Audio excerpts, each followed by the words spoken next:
Muy buenas tardes. Hoy el doctor Juan Calmet presenta diversión con banderas. No son banderas. ¿Filo qué? No, no. Muy buenas tardes. Soy el doctor Juan Calmet Mendieta y les traigo diversión con filosofía occidental. Sí, occidental. Bueno, pues para empezar vamos a hablar un poquito de lo que ya vimos en el examen anterior. ¿Por qué no? Yo sé que les emociona un montón. ¿Qué pasa si yo les digo en este momento filosofía presocrática? Griega, helenística, medieval, renacentista. ¿Qué pasa si digo moderna, contemporánea? Ya estuvimos leyendo mucho sobre eso, ¿no es cierto? Y tenemos información. Por eso vengo a hablar hoy exacta y precisamente de los orígenes de la filosofía occidental, de dónde nace, y voy a llevarla hasta el punto donde ya arranca en el modernismo. Así que estamos hablando un poco de la antigüedad y cómo se desarrolla en este contexto la filosofía occidental. Bueno, y ustedes se estarán preguntando, ¿dónde y cuándo nace la filosofía occidental? Sí, yo sé que se lo preguntaron, pero no lo han querido decir. Entonces, la filosofía occidental surge en Grecia en el siglo IV a.C. Se le atribuía ahí el conocimiento que había, se le atribuía a los pensadores. La respuesta del porqué de las cosas era porque eran inteligentes, sabios, iluminados, eruditos, y me cansaría. Entonces eran geniales, ellos ya eran inteligentes, no había que buscarle una respuesta más profunda a las cosas, pero conforme avanza el tiempo, algunas características socioculturales van poniendo en línea a la gente y los cachetean, tome, ubíquese, es esto, o sea, busque la realidad, el porqué de las cosas, no simplemente porque fulanito lo dijo. Entonces cuando llegan a esta conclusión son diferentes características socioculturales que marcan la aparición de la filosofía. Y es que bueno, para entrarle ya de lleno a la cosa, vamos a dividir estas características en etapas, estas características socioculturales que le dije. Entonces la primera es la etapa prefilosófica. Vamos a hablar de esto como una fiesta. Entonces, la Grecia se le ocurre hacer una fiesta y como es un invivible le invita a la filosofía. Entonces la filosofía muy cínicamente se arrima a la fiesta, había un montón de hombres barbudos, pensadores, inteligentes, y dice así, claro, me le pego al corte a uno de estos maes y yo entro a la fiesta. Primeramente, ella tiene que ganarse a sus maes. ¿Y qué es lo que pasa? La fiesta en la que están en Grecia es una fiesta donde la sociedad es aristócrata, agrícola y ganadera. Están la nobleza, así los VIP, y están los del pueblo. Ok, nosotros. Nosotros todos, sí. El profe no, el profe tiene plata. Ok, la ausencia también de un sistema educativo organizado y de libros sagrados. O sea, ahí entraban los que nada más tenían el conocimiento. En este caso era la ortodoxia de la iglesia, que era que tenía los libros y no les permitía el acceso a todo el mundo. Y entra también en juego el cuestionamiento de la gente que dice, uy, no, esta fiesta está mal decorada, qué feo, ufa, qué huele a perfume barato. Y es que es el cuestionamiento a las doctrinas, a lo que ya estaba impuesto en la época. La gente empieza ya a cuchichear sobre los tragos de la comida y lo que había en el momento. Entonces se hace un choque. Entonces ahí se da el inicio de la filosofía, ahí entra filosofía, cuando toda esta gente empieza a criticar, fea la fiesta, ya va, se le pega el corte y se mete.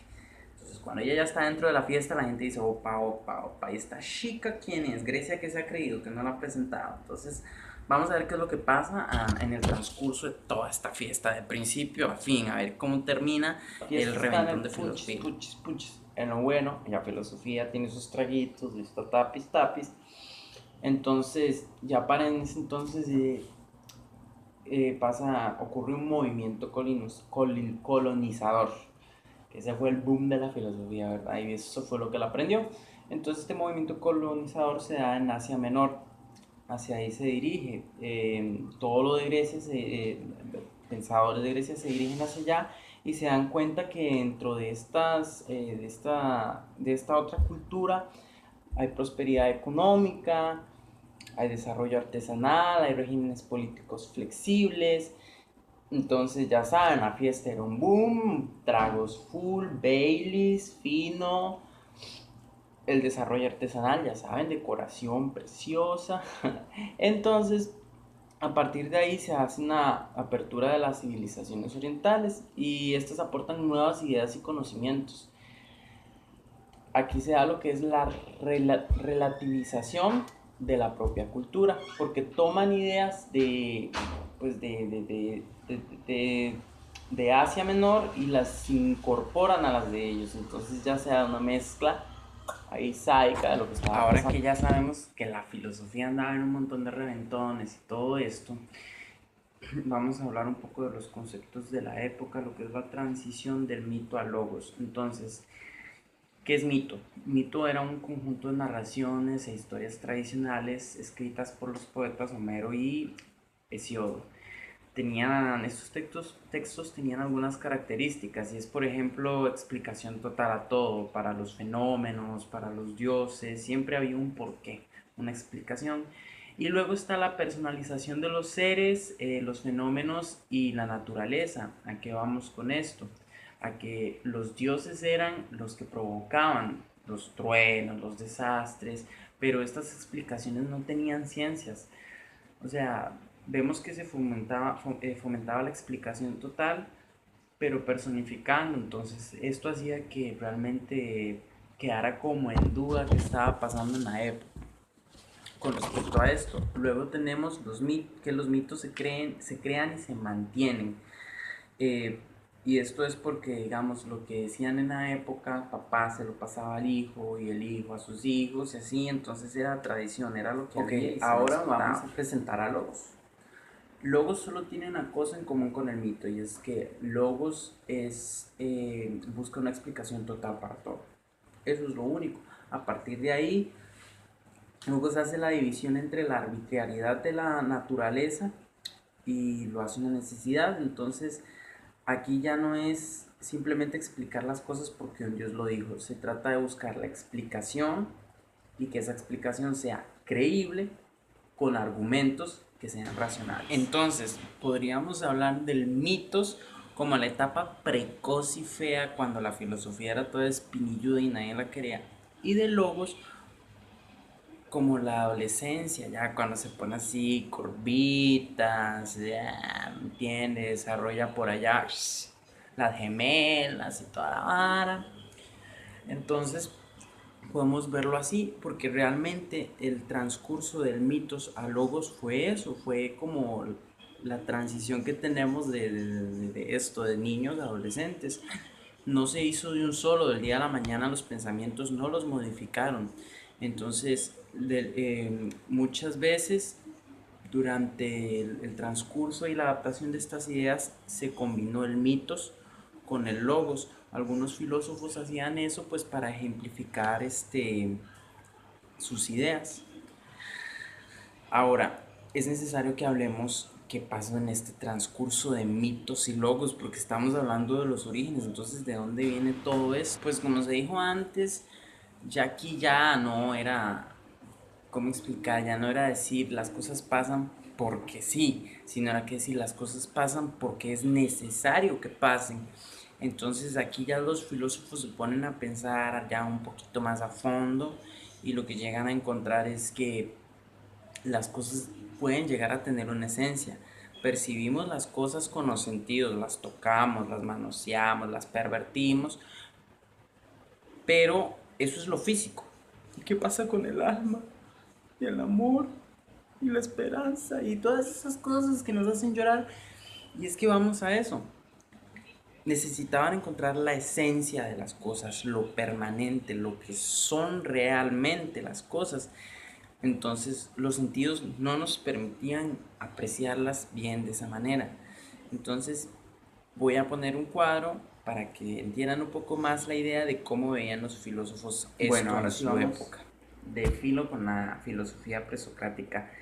Ya sabemos que ya filosofía ya creció, entonces ya se pone el arjé de maquillaje, la asepsia, que es el arjé en este caso, ya la explicación es a las cosas, no tanto porque Dios lo hizo. El aporte también de que ya no se diferencia ni la ciencia ni la filosofía. Y también el aporte del problema del cosmos y, y su relación con el hombre, y que también hay mucho más que solo el cosmos, que también hay relaciones sociales, de conocimiento, de moral. Entonces todo eso empiezan a ver estos filósofos.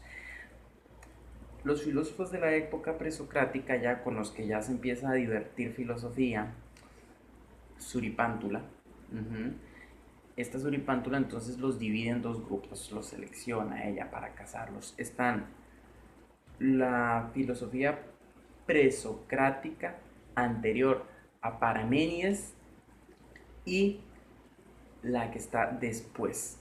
Entonces, Parménides fue un filósofo de la época que tuvo una de sus obras tuvo mucha influencia, que es habló sobre la naturaleza y cómo la percibimos con los sentidos, como la idea que ya habíamos expuesto anteriormente. Y ahora vamos a ver de lleno lo que viene dentro los filósofos con los que esta filosofía empieza a fornicar. Ok, entonces ahora sí vamos a entrar de lleno qué fue lo que sedujo a filosofía de esos hombres, qué fue lo que ella dijo, uff, qué pensamiento.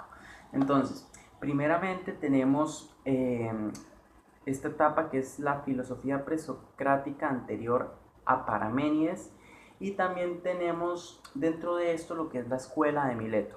En la escuela de Mileto se mete filosofía y mira a Tales, a Anaximandro y a Anaxímenes, y bueno, se podrán imaginar las ideas de la esencia de Tales y Anaxímenes eran que esa esencia, el provenir de las cosas, venía del aire y del agua, respectivamente. Esas eran sus ideas.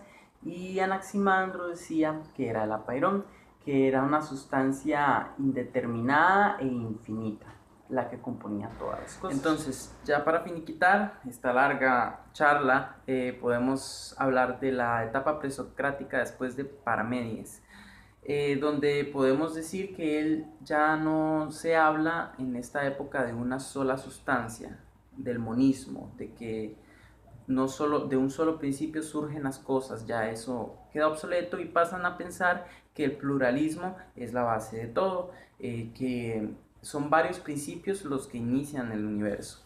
Entonces, de muchos de los expositores de esa época, el principal para mí que enmarca la transición y sobrevive sobre todo al oscurantismo y pasa al modernismo es Demócrito con el atomismo, ¿verdad? Lo que conocemos ahora, la base de todos los elementos, invisible, indestructible y, y el último elemento, lo indivisible, el átomo. Entonces, a partir de esta teoría, a partir de todo lo que él desarrolla, pasa a la siguiente generación y a partir de ahí la filosofía occidental tiene un amplio desarrollo.